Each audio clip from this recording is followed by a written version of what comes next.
नमस्कार दर्शकों, हम लाइव हाजिर हैं और आज बात करेंगे कि आखिर क्यों बर्बाद हो रहा है बॉलीवुड। और इस क्रम में हम आपके सामने 3 खबरें रखेंगे। एक खबर आपके सामने खुली हुई है जिसमें आप देख सकते हैं, फ्री प्रेस जर्नल एक अखबार है जिससे इंटरव्यू के दौरान अक्षय कुमार ने बात की है कि वो 4 फिल्म एक साल में क्यों ना करें। मतलब अभी भी अक्षय कुमार को ये लगता है कि वो क्यों ना करें, ऐसा उनके करियर में कोई खास बदलाव तो नहीं हो गया इतनी सारी फ्लॉप देखने के बाद भी, लेकिन उन्हें लगता है कि वो 4 फिल्में तो कर ही सकते हैं क्योंकि इसमें पैसा कमाने में आनंद आता है। एक ये मुद्दा है। दूसरा मुद्दा हम आपके सामने जो रखेंगे उसकी खबर भी मैं पहले आपको दिखा देता हूं। वो खबर आपके सामने है चित्रांगदा सिंह के बारे में। चित्रांगदा सिंह खुद कह रही हैं, ये जूम टीवी को इंटरव्यू दिया उन्होंने, टाइम्स ग्रुप का Zoom TV. Chitrangada Singh says can't connect to films because nothing is real, actors don't have a choice. तो सीधे तौर पर एक एक्ट्रेस का सीधे तौर पर बयान है कि वो ही फिल्मों से कनेक्ट नहीं हो रहे। तो आप खुद सोच सकते हैं कि जब ये एक्टर्स ही फिल्मों से कनेक्ट नहीं हो रहे हैं तो आप कैसे उम्मीद करते हैं कि दर्शक कनेक्ट हो जाएंगे। और तीसरी खबर भी मैं आपके सामने रख देता हूं। तीसरी खबर निखिल आडवाणी की है, जिसमें निखिल आडवाणी साफ कह रहे हैं, Nikhil Advani says Indian viewers don't trust film makers anymore, reviews are paid, everything is bought. सीधे तौर पर कह रहे हैं कि दर्शक आज के जो हैं वो फिल्मकारों पर भरोसा नहीं करते, रिव्यूज खरीदे जाते हैं, सब कुछ बिका हुआ है। तो ये 3 बड़ी खबरें हैं जिस पर हम रवि जी के साथ चर्चा करेंगे। रवि जी, स्वागत है आपका बहुत बहुत। धन्यवाद उज्जवल जी, आपका भी स्वागत इस बातचीत में। आज इस वीडियो में हम चर्चा ये करने जा रहे हैं कि आखिर ऐसा क्या है जो बॉलीवुड लगातार बर्बाद हो रहा है, वो कौन सी कमियां हैं, वो कौन सी बातें हैं। और आज हम जिन कमियों का जिक्र करने जा रहे हैं दोस्तों, वो कमियां वो हैं जो हम नहीं गिना रहे हैं, हम तो गिनाते रहे हैं। आज इन्हीं के मुंह से सुनिए, बॉलीवुड के लोगों के मुंह से ही सुनिए कि वो क्या कह रहे हैं। शुरुआत कर लेते हैं निखिल आडवाणी के स्टेटमेंट से, जिन्होंने दिया था एक इंटरव्यू के दौरान, जिसमें वो साफ कह रहे हैं कि हमारे देश का जो दर्शक है, जो इंडियन व्यूअर्स हैं, वो फिल्म मेकर्स पर कोई ट्रस्ट नहीं करते हैं, सारे रिव्यूज जो हैं वो पेड होते हैं और सब कुछ खरीदा और बेचा जा रहा है। ये खुद निखिल आडवाणी कह रहे हैं, कोई बाहर का व्यक्ति नहीं कह रहा है। क्या सोचते हैं रवि जी आप इस कथन पर? बिल्कुल, ये कहीं ना कहीं रियलाइजेशन तो है, ये बात समझ में तो आ रही है कि गड़बड़ हो चुकी है हमसे। निखिल आडवाणी का जो ये वक्तव्य है वो बता रहा है, जिसमें वो खुद ही कह रहे हैं कि ऑडियंस साफ साफ कह रही है, whatever you say we don't trust, reviews are paid and everything is bought. मतलब ये बात निखिल आडवाणी को, या आप कहिए कि बॉलीवुड के जो भी फिल्म मेकर्स हैं, कलाकार हैं, एक्टर्स, एक्ट्रेसेस, प्रोड्यूसर, सबको ये बात समझ में आ गई कि एक बहुत बड़ा ट्रस्ट इशू पैदा हो गया है। ऑडियंस और मेकर्स के बीच में एक बहुत बड़ा वैक्यूम पैदा हो गया है। एक जो पुल हुआ करता था क्रिएटिविटी का, जो कि दोनों को जोड़ता था, क्रिएटिविटी का पुल जो है, या क्रिएटिविटी जो है, वो सिर्फ बनाने वालों की बस नहीं है चीज, वो देखने और उसको कंज्यूम करने वाले और उसको महसूस करने वालों की भी चीज है। तो वो क्रिएटिविटी दोनों के बीच पुल है। आपने उस क्रिएटिविटी की हत्या कर दी सबसे पहले, पैसा कमाने के चक्कर में, और कोई वजह नहीं थी। आपको लग रहा था कि नहीं, हम इससे सिर्फ पैसा बनाएंगे, हम फिल्म नहीं बनाएंगे, हम प्रोजेक्ट बनाएंगे, हम जो है 100 करोड़ लगा के 500 करोड़ वाला काम करेंगे। फिर उसके बाद में जो है कि फिल्म एक्टर या कलाकार, अच्छे अभिनेता बनने की बजाय जो है हम सेलिब्रिटी बनेंगे, हम वो बनेंगे जिसका चेहरा बाजार में बिकता हो, और फिल्म बस नहीं, फिर हम विज्ञापन में आके मतलब चीजें भी बेचेंगे। तो जब आप बेचने वाली बात पर आ गए तो लोगों का ट्रस्ट आप पे से खत्म हो। वो आप पे भरोसा करते थे कि आप एक कलाकार हैं, कलाकार ईमानदार होता है, कलाकार सच बोलता है, कला में सच्चाई दिखती है। ये पक्की धारणा है लोगों की कि कला का क्या मतलब होता है और कलाकार का क्या मतलब होता है। लेकिन आपने उस कला को सरे बाजार जो है वो नंगा कर दिया, और दुनिया ने देख ली कि आपने ये काम किया है, तो वो आपको माफ करने के मूड में नहीं है। वो समझ चुके हैं कि आप कला के नाम पे क्या कर रहे हैं। कला के नाम पे आप सब कुछ करने को तैयार हैं, आप अपने भी कपड़े उतार उतार के फोटो शूट कराते हैं। तो ये सब कुछ दिख चुका है लोगों को। तो इसीलिए जो है दर्शक साफ साफ कह रहे हैं कि हमें आप पर भरोसा नहीं है। और एक और जो बड़ी बात है, रिव्यू भी खरीदे हुए हैं। मतलब ये बात भी हंसी आती है, इन्हीं के दोस्त हैं करण जौहर, इनको मौका दिया था उन्होंने फिल्म बनाने के लिए, बाद में भले ही जो भी थोड़ा बहुत बीच में इनके हुआ हो, पर खैर ना दोस्ती पक्की सदा की है ना दुश्मनी भी।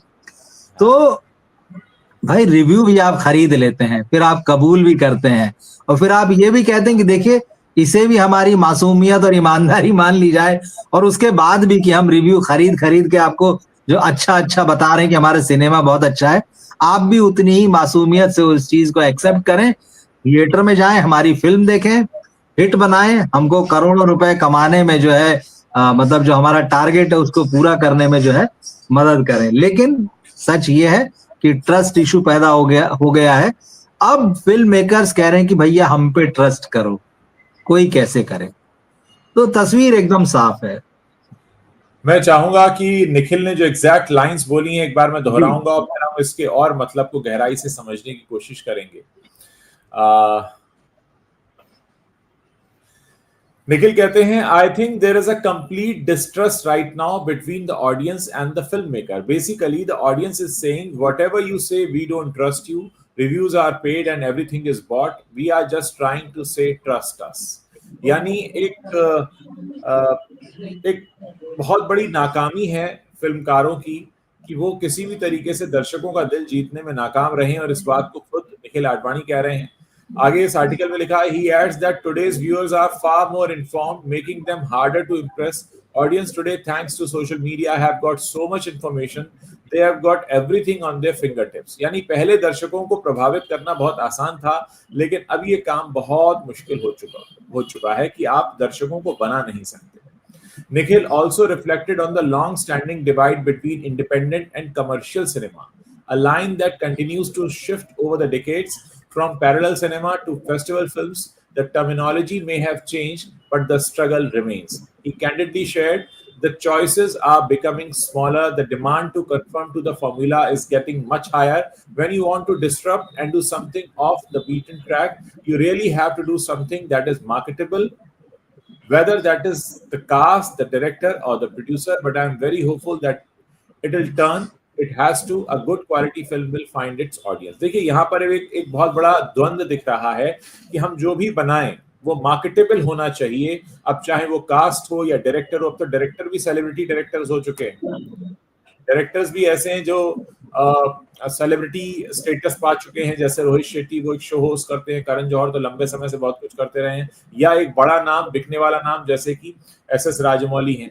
तो कहीं ना कहीं ये एक मार्केट कैसे किया जाए फिल्म को, ये भी एक चैलेंज है, और ये भी एक चैलेंज है कि दर्शकों को कैसे लुभाया जाए, किस तरीके से उन्हें पकड़ के रखा जाए। खुलकर वो इस चैलेंज को एक्सेप्ट भी कर रहे हैं और इस कठिन परिस्थिति को खुलकर बता भी रहे हैं कि किस तरीके से सोशल मीडिया के आने के बाद हमारा जो आज का दर्शक है वो बहुत इन्फॉर्म्ड है, वो बहुत पढ़ा लिखा दर्शक है, वो बहुत कुछ बाहर का कंटेंट भी देख रहा है, इसलिए उसको इम्प्रेस करना उतना ही मुश्किल होता जा रहा है। आप जो कह रहे हैं इसमें जो निखिल आडवाणी ने जो चीज कही है, audiences today thanks to social media have got so much information, they have got everything on their finger tips. अब इसमें दो चीज मैं यहाँ पे लेता हूँ। एक तो इन्हीं की फिल्म को लेता हूँ, वेदा को, जो इनकी आखिरी फिल्म थी जो इन्होंने जॉन अब्राहम के साथ बनाई थी। आप मान रहे हैं कि ऑडियंस जो है इंटेलिजेंट है, सोशल मीडिया की वजह से उसके पास सारी चीजें पल भर में पहुंचती है, रियल इंफॉर्मेशन, रियल थॉट जो है वो उसके पास पहुंच जाता है। लेकिन जब आपने वेदा बनाई और आपने रिलीज की, सीधे सीधे वर्डिक्ट पहले दिन दिख रहा था कि ये फिल्म फ्लॉप है, मगर आप शाम को पार्टी करते हैं। आपका हीरो कहता है कि मेरी पिक्चर हिट है। मतलब आप दर्शकों को क्या समझ रहे हैं, गधा समझ रहे हैं? लोगों को आप क्या समझ रहे हैं? इनको कुछ पता नहीं। कहने को आप यहाँ ये बात जरूर बोल रहे हैं, आप इंटरव्यू देते हुए कि नहीं ये बात सही है, ट्रस्ट इशू है, पर ऑडियंस इंटेलिजेंट है।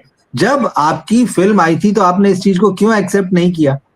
क्यों तब नहीं कहा कि हाँ हमने गलत फिल्म बना दी है, हमने गलत तरीके से फिल्म बना दी है, ये फिल्म दर्शक एक्सेप्ट नहीं कर रहे हैं और हम अपनी गलती को स्वीकार करते हैं? उस वक्त क्यों नहीं कहा उन्होंने? उनको लगता है कि नहीं नहीं, हम अगर चिल्लाते रहेंगे पिक्चर हिट है हिट है हिट है, करोड़ों कमा रही है, लोग देख रहे हैं, तो शायद लोग देखने चले जाएंगे।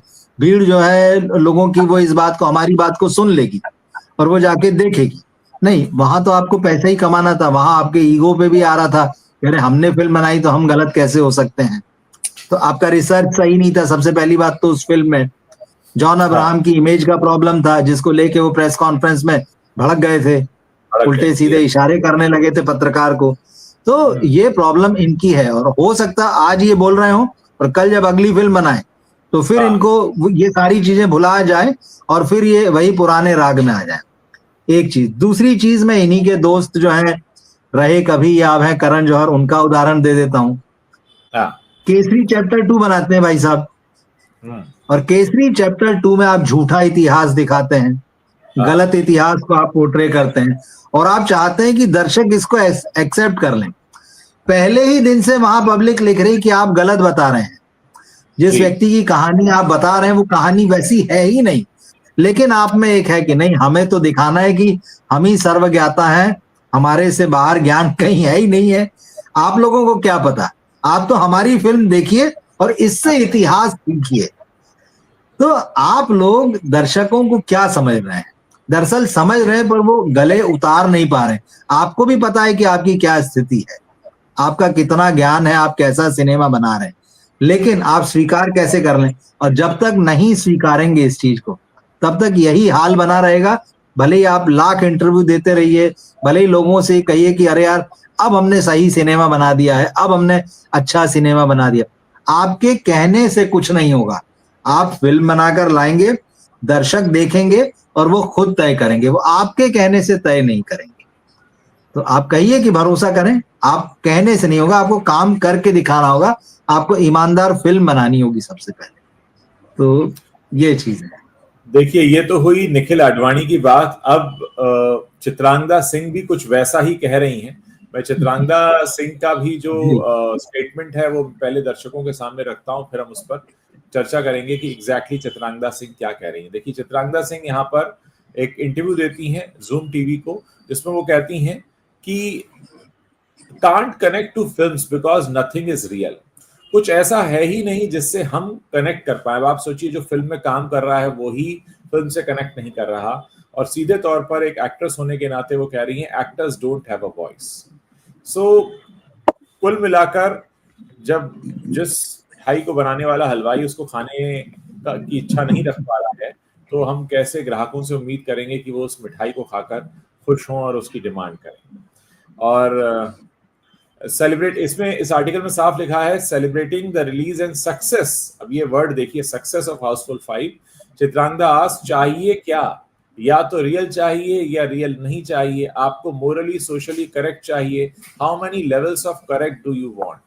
तो यहाँ पर खुद ही कंफ्यूजन है कि इनको कंफ्यूजन यही है कि किस तरीके का सही सही कहा जाएगा।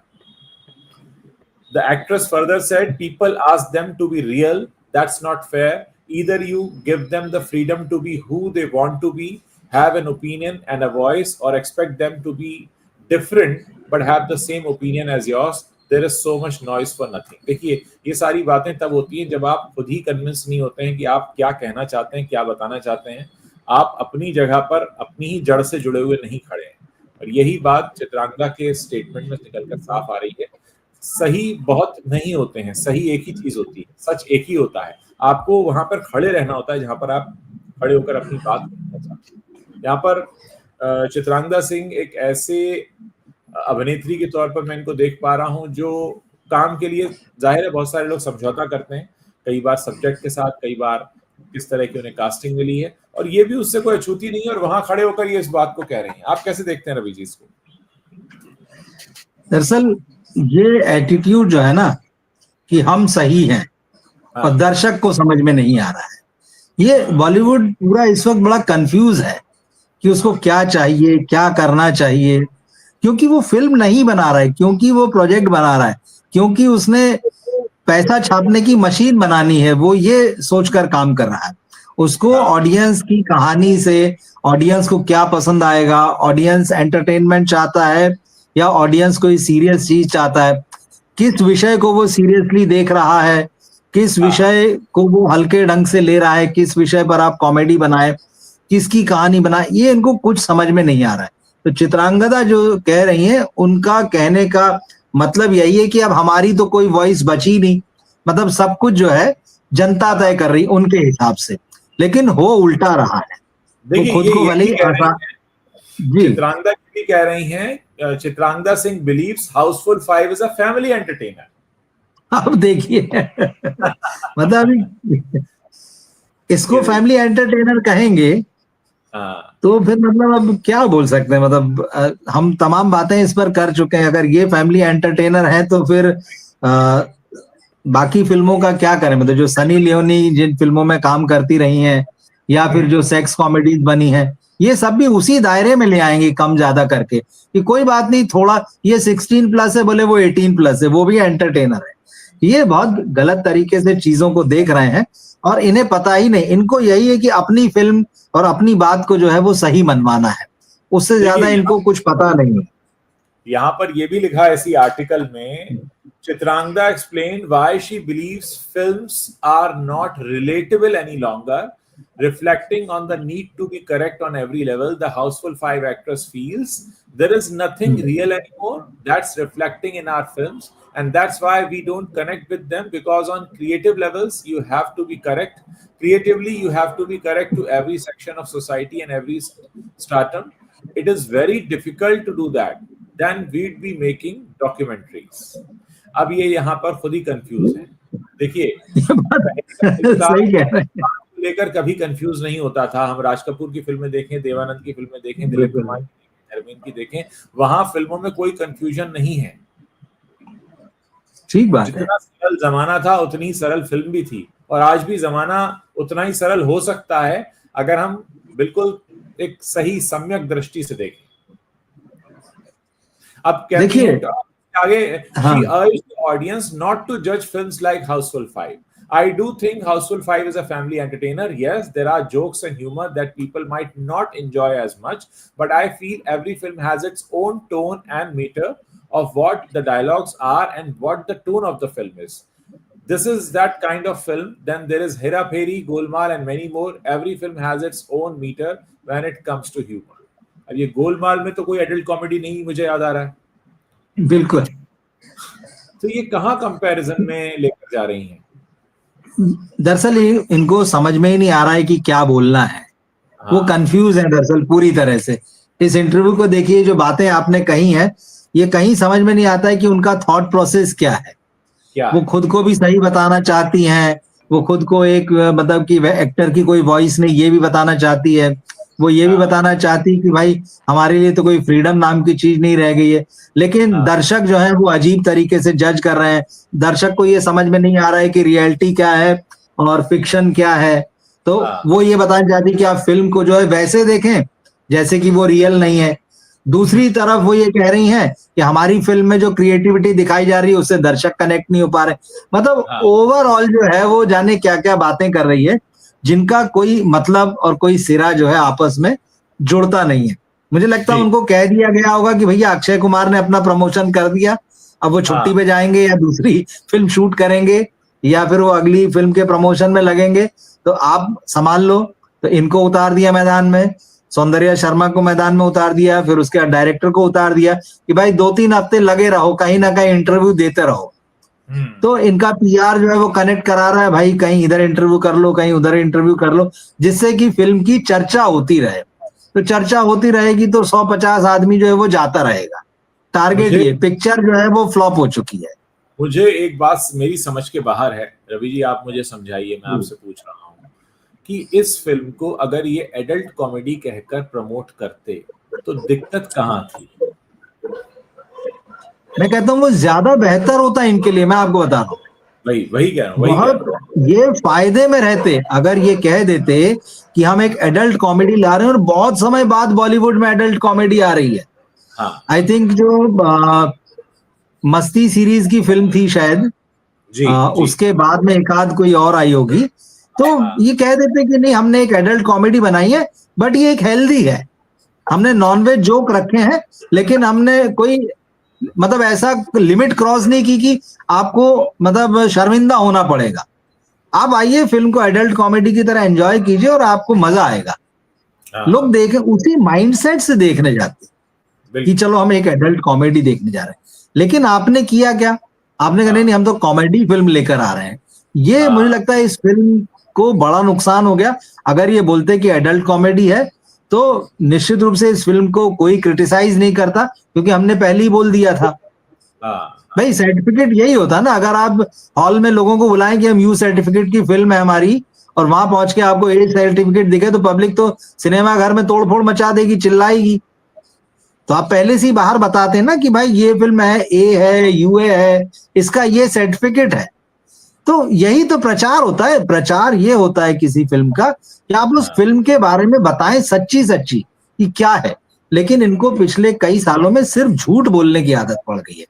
इनको लगता है कि हमारा झूठ चलता है, दर्शक बेवकूफ है, हम इनको बेवकूफ बना सकते हैं, हम इनको बोल के ले आएंगे कि कॉमेडी फिल्म देखने आओ, और वहां हमारे जो भी मतलब, क्योंकि बहुत सारे तो ऐसे पैदल भाई ना, अरे इस फिल्म में क्या बुराई है। तो भैया आपको नहीं लग रही, ठीक है, वो आप अपना जानो। हम बिल्कुल नहीं कह रहे हैं कि एडल्ट कॉमेडी खराब होती है, सेक्स कॉमेडी खराब होती है, कि हम उसको एंजॉय नहीं करते। बात है आपने ईमानदारी से अपनी बात नहीं रखी, आपने ईमानदारी से नहीं कहा कि इस फिल्म में क्या है। आप इस फिल्म को फैमिली एंटरटेनर कहते रहे और अभी भी कह रहे हैं, मतलब आश्चर्य की बात है। इतना गरियारी पब्लिक, उसके बाद भी कह रहे हैं फैमिली एंटरटेनर। अभिषेक बच्चन बेचारे जबरदस्ती फंसे हुए हैं, सब लोग उनसे कह रहे हैं कि अपनी फैमिली के साथ, क्योंकि सबसे संस्कारी बाबूजी वाली फैमिली तो वही है। तो फंस गए बेचारे हुए ये पिक्चर करके। वाकई ये बहुत हैरत में डालता है कि एक फिल्म जैसे जिस तरीके से प्रमोट किया जाना चाहिए था उस तरह से प्रमोट ना करके आप दूसरी तरह से कर रहे थे, और आप उम्मीद कर रहे थे कि आप जो कह रहे हैं लोग उस पर बिलीव करें, और फिर आप कहते हैं कि कुछ भी रियल नहीं है। तो रियल आप कहाँ रहने दे रहे हैं? क्या आपका ये कहना कि ये नॉर्मल फैमिली एंटरटेनर है, क्या ये रियल है? अगर आप कह रहे हैं कुछ रियल नहीं है तो पहला तो आप पर ये सवाल बनता है। अब हम आगे बढ़ते हैं और हम अगली खबर की तरफ बढ़ते हैं, और ये जो अगली खबर है ये भी हमें बताएगी कि आखिर क्यों बर्बाद हो रहा है बॉलीवुड। देखिए अक्षय कुमार का स्टेटमेंट है। Akshay Kumar opens up on criticism for doing 4 films a year, don't see the reason why I shouldn't. भाई मेरे को तो पैसा मिलेगा तो मैं करूंगा, क्योंकि मुझे तो ये फिल्म 4 करने में मजा आता है। साहब इसमें पिंकविला के साथ इंटरव्यू हुआ है अक्षय का, इसमें कहते हैं I enjoy playing different characters and why not? Some people complain about me doing 4 films a year, but I don't see the reason why I shouldn't. If I'm getting work, I'm doing it. तो ये काम की तरह करते हैं। ये वही उदाहरण भाई पे खड़ा यही कहता है कि भाई मेरे को आज की दिहाड़ी मिल रही है तो मैं क्यों छोड़ूं आज की दिहाड़ी। तो ये कला और काम में थोड़ा सा फर्क होता है। कला और काम में जो फर्क होता है वो समझना पड़ेगा कि यहाँ पर जिस तरीके से ये बात कर रहे हैं अक्षय कुमार, तो फिर इनकी नजर में आमिर खान जो 2 साल में 3 साल में एक फिल्म करते हैं वो क्यों ऐसा करते हैं? क्या कैरेक्टर में जाना कुछ होता है, एक तैयारी होती है प्रॉपर। भाई मुझे तो वो याद आ रहा है कि इनकी पृथ्वीराज में इन्होंने जो काम किया था वो नकली मूछ लगा के 3 महीने में पिक्चर खत्म कर दी थी। कोई मतलब वो बात ही नहीं लगी इनकी कि अक्षय कुमार ही लग रहे थे उसमें, पृथ्वीराज नहीं लग रहे थे। देखिए जो ये कहते हैं कि भाई मैं तो काम कर रहा हूं और काम करने में मुझे मजा आ रहा है, जिस तरह का क्लरिकल ढंग से ये करते हैं, सच्चाई तो यही क्लरिकल है, क्योंकि इनका भी वही है जो 8 घंटे की बहस आजकल चल रही है। तो इनकी भी अपनी शर्तें होती कि मैं इतने से इतने बजे तक करूंगा, और खुद इनके साथ काम करने वाले ये सब लोग कह चुके हैं फला दिन मैं काम नहीं करूंगा। तो करते तो ये ऑफिस की ही तरह है, ये बात पक्की है। तो ईमानदारी से ये मान लें और स्वीकारते भी हैं कि भाई काम मिल रहा है, मुझे मजा आ रहा है। एक और बात, ये इसको काम की तरह, दफ्तरी काम की तरह करते हैं। इससे भी पता लगता है कि जिन लोगों ने इनके साथ काम किया है वो कहते हैं, या फिर वो वीडियो आए हैं कि ये डायलॉग्स तक याद नहीं करते। जब आप डायलॉग याद नहीं करेंगे तो उस कैरेक्टर में उतरेंगे कैसे? सबसे पहली बात तो ये है, जब आप उस डायलॉग को याद करते हैं, वो जब आपके अंदर जाता है तो आपको कहीं सोचने पर मजबूर करता है, कहीं कुछ बदलता है वो आपके भीतर। तो आप तो डायलॉग ही याद नहीं करते हैं। तो इनको भी किसी भी तरह का एक टेलीप्रॉम्प्टर तो लगता ही है वहां पर, तो टेलीप्रॉम्प्टर रीडिंग ये भी करते हैं। तो अब आपने तय कर ही लिया है कि मुझे 4 ही करनी है, और आपका समय चल भी रहा है, जिस भी तरह से देख लीजिए, लोग आपको साइन भी कर रहे हैं। अब वो मजबूरी में कर रहे हैं कि शौक से कर रहे हैं, या आपने अपना एक जो कहना चाहिए जो पैसे के लेन देन वाला जो मामला है उसको कुछ इस तरह से बना रखा है कि तुम मुझे इतना दे देना और इतना बाद में देना, या इतने में मैं पार्टनर हो जाऊंगा। वो जो एक सिस्टम बना रखा है, हो सकता है लोगों को बड़ा मुफीद लगता हो वो, कि चलो यार ठीक है, अक्षय कुमार आएंगे, लोग कुछ फिल्म देखने आएंगे, उम्मीद पे चलता है सारा मामला। ओटीटी पे ठीक से बिक जाएगी, सैटेलाइट बिक जाएगा, वो सारा गणित लगाया जाता है। तो ऐसा नहीं कि कोई इसलिए इनको इसलिए ले रहा है कि बहुत बढ़िया काम करते हैं अक्षय कुमार और कैरेक्टर में डूब जाएंगे और फिल्म में 4 चांद लग जाएंगे।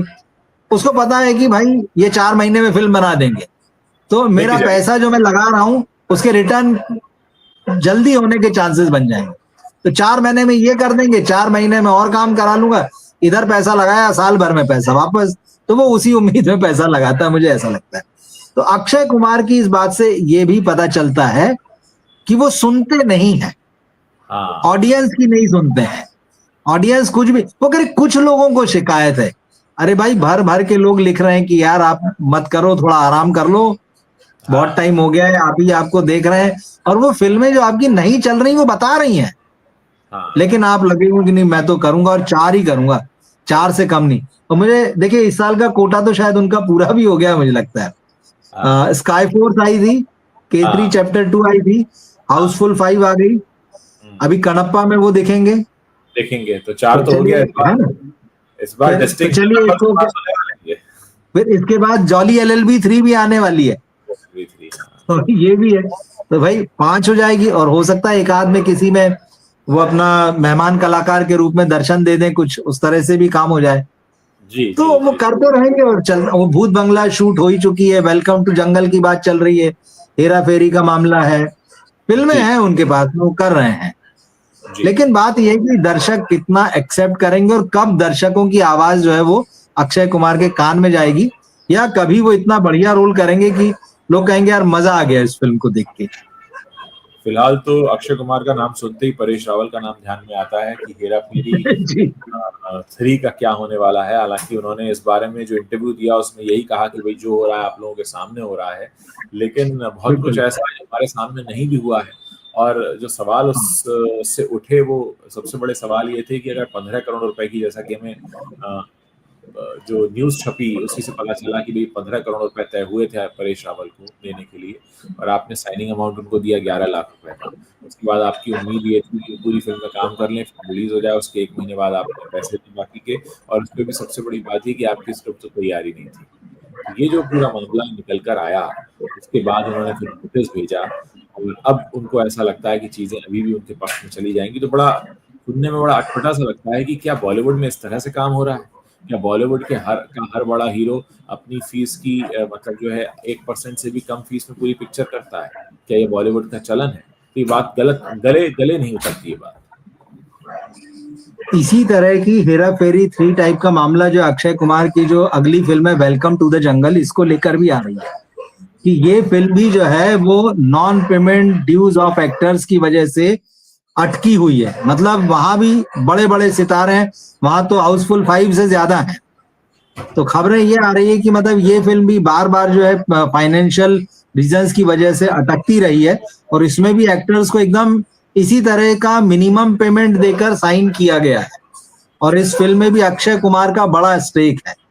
तो अब वाकई जो अब हो सकता है आने वाले दिनों में अगर कोई वाकई जो ये जो नाम है सो कॉल्ड बड़े नाम, इनमें से कोई आकर जो है सामने आके सच सच बता दे, या जैसे परेश रावल साहब का केस आया कि भाई 11 लाख रुपए में फिल्म साइन करा ली और उन्होंने 15 लाख रुपए वापस किए हैं, और 25 करोड़ रुपए का उनके ऊपर दावा ठोका गया है।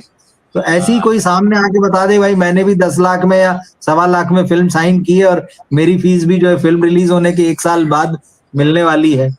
हो सकता है ये अंदर की कोई चीज निकल के आने वाली, क्योंकि वेलकम टू द जंगल जो है इसको लेके खबरें छपने लगी है, और ये फिल्म भी कहीं ना कहीं इसी साल आने की बात हो रही थी, और 2023 से बन रही है ये फिल्म भी, बल्कि उसके भी पहले से।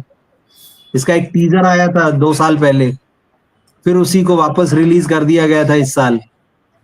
तो चल रहा है, तो ये कहीं ना कहीं पेमेंट का कोई ना कोई मामला है, और कभी तो खुलेगा ही। मुझे लगता है कि आज का जो हमारा टॉपिक है कि आखिर क्यों बर्बाद हो रहा है बॉलीवुड, इसकी अगर हम जवाब तलाशने की कोशिश करें हाल फिलहाल में आई खबरों को लेकर, तो एक सबसे पहला जो जवाब आता है वो ये है कि ईमानदारी की कमी है। ऑनेस्ट नहीं रहते बिल्कुल। As a film maker, as a content creator. आप जब ऑनेस्ट नहीं रह जाते हैं, आपकी जब नीयत गड़बड़ाने लगती है, और ये नीयत गड़बड़ाने का मामला देखिए, साल में 4 फिल्में करना भी एक नीयत गड़बड़ाने वाला मामला है कि मेरे को काम मिल रहा है, मेरे को दिहाड़ी मिल रही है, तो मैं क्यों नहीं करूं? मेरे को पैसा मिल जाएगा ना, पिक्चर चलेगी नहीं चलेगी मुझे नहीं पता, और मेरे को तो पैसा मिलेगा ना, अभी मैं काम करूंगा। तो जो उस अप्रोच से जब काम होता है, और जब निखिल आडवाणी जैसे लोग कहते हैं कि भाई रिव्यूज भी बिके हुए हैं, कोई ट्रस्ट नहीं करता हम पर, हम ट्रस्ट कराना चाहते हैं, कोई भरोसा नहीं कर रहा, कहाँ से आएगा भरोसा? चित्रांगदा सिंह कहती हैं बैठकर कि हाउसफुल 5 जो है वो फैमिली एंटरटेनर है, और इसी बात को लेकर अभिषेक बच्चन को ट्रोल किया जाता है। उनके पास कोई जवाब नहीं है, जब उन्होंने कहा था कि मैं तो वो फिल्म करना चाहता हूँ मेरे अपनी फैमिली के साथ बैठकर देख सकते हैं, फिर वो ऐसी फिल्म करते हैं। तो देखिए, इसमें कहीं ना कहीं जो एक कॉमन फैक्टर निकल कर आ रहा है वो ईमानदारी की कमी है। आप स्वयं के साथ ही ईमानदार हैं, आप दूसरे के साथ तो क्या ईमानदार और बेईमान होंगे? आप जो खुद से वादा कर रहे हैं वही पूरा नहीं कर रहे हैं, यानी आप खुद को ही धोखे में रखने की कोशिश कर रहे हैं। यही वजह है कि फिल्म इंडस्ट्री इस समय नीचे की तरफ जा रही है, क्योंकि ये अपने आप से ही ईमानदार है। और ये बेईमानी जो है इतना खुलकर हो रही है, झूठ इतना खुलकर बोला जा रहा है कि ऐसा लगता है कि मानो यही चलन है, और हाँ ये तो चलता है, तो बड़ा ऐसा ऐसा होना बड़ा कूल है। ये तो उसको एक्सेप्ट करने की स्थिति में भी नहीं है कि हाँ हम झूठ बोलते हैं, गलत बोलते हैं, हम बेईमान। तो देखिए, बहुत सारी बुराइयां तो पहले भी थी इस इंडस्ट्री में, ऐसा नहीं कि नहीं थी।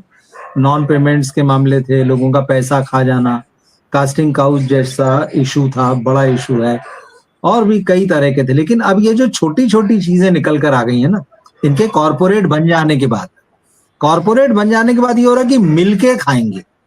पहले कोई एक आध आदमी खाता था, जब उस तरह से जो पुराना दौर था, एक आदमी दो आदमी या अपने अपने डिपार्टमेंट का कोई होगा वो थोड़ा बहुत इधर। लेकिन अब तो यह है कि अब कॉर्पोरेट हो गया तो अब सब मिलके खाएंगे। 100 रुपए की चीज एक तो जो है वो तो 1000 रुपए और 10,000 रुपए में बनाएंगे, और उसमें बनेगी वो 100 में ही, लेकिन हमको कितना खा लेना है वो प्रॉपर टेबल पर जो है सारा तय होता है, या अंडर द टेबल तय होता है, जैसे भी होता है वो। तो ये जो बेईमानी आ गई है, जो आपने सिनेमा के साथ कर दी है, जी, जो कि सारी कलाओं का, जिसको कहना चाहिए कि समुंदर में जैसे सारी नदियां गिरती हैं आकर और फिर वो सागर और महासागर होता है, वैसी सिनेमा का आर्ट था। सारी कलाएं जो आके वो यहाँ पर जो है इस सागर में मिल जाती हैं, एक एक बड़ा परिदृश्य बनता था। लेकिन आपने एक एक करके सब कुछ को करप्ट कर दिया है, और फिर आप कह रहे हैं कि अब जो है इससे तो हम सिर्फ पैसा ही बनाएंगे और तो कुछ बनाना नहीं है। बढ़िया लोग मिल गए हैं हर फील्ड के, और जहां से जितना पैसा निचोड़ सकते हैं, और पब्लिक के पास, क्योंकि पहले, अभी कोरोना के पहले तक तो आपके इतने साधन नहीं थे ना, ओटीटी वाले थे, मतलब इतना प्रचलित नहीं था, लोगों ने उसको देखा भाला नहीं था। मगर एक झटके में दुनिया बदल गई, लोगों को आपके सारे फ्रॉड समझ में आ गए, क्या क्या आप गड़बड़ियां करते हैं, खुलकर आ गई वो चीजें सामने। तो अब लोग आप पे क्यों भरोसा करेंगे? और फिर आप इतने ज्यादा स्मार्ट हो कि चोरी और सीना चोरी, हाँ भैया हम तो रिव्यू खरीद लेते हैं। रिव्यूअर क्या है, बोले बिका हुआ है, हम तो समोसा देकर और कोल्ड ड्रिंक देकर और पिज्जा देकर उससे कुछ भी लिखवा लेते हैं। तो ये सब खुद आपने भी एक्सेप्ट किया, हालांकि पहले से था, जिनको कहना था वो कह रहे थे, मगर जब आपने ही कहना शुरू कर दिया और लोगों ने धीरे धीरे सोशल मीडिया में खुद महसूस कर लिया ना। आप एक पोस्टर डालोगे जिसमें अपनी फिल्म को इस सदी की महान फिल्म बताओगे, और रिव्यूअर्स के नाम पे और पब्लिकेशन हाउसेस के नाम पे 4-4 और 5-5 स्टार वहां रहेंगे।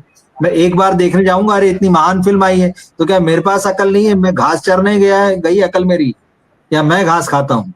तो एक बार मैं बेवकूफ बनूंगा यार, हो सकता है मुझे समझ में नहीं आई, शायद दूसरी बार भी बन जाऊं, पर बार बार और हर शुक्रवार को तो नहीं बनूंगा।